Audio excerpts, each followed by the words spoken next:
Today, DJI announced our newest consumer drone, Mavic Air. It is our most portable, powerful, and intelligent drone we've ever created. From an imaging standpoint, Mavic Air has a very similar camera to what you would find in Mavic Pro. It's a 1/2.3-inch CMOS sensor, but shoots 4K video at 30 frames a second. It also is our first drone to do slow-mo.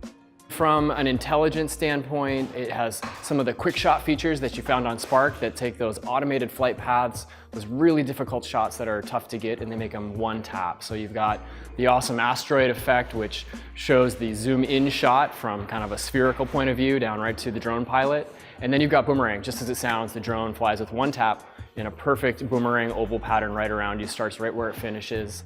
You've got that remote control with the RC. Of course, you can use smart capture gesture control for positioning hands-free that camera and getting it in the right spot for photos and video. So it's very, very easy to fly. I think the vision positioning system that you find on all DJI drones, which helps it hover precisely in place. So when you let go of those sticks, the drone actually stops moving and hovers instead of drifting or behaving erratically. Mavic Air fits right in between the price point for Spark, which is $399, and Mavic Pro, which is $999. At $799, Mavic is right in the middle of those two price points just about, and really has a lot more features than Mavic Pro and Spark put together. So I think it's going to be the next big consumer drone from DJI for sure.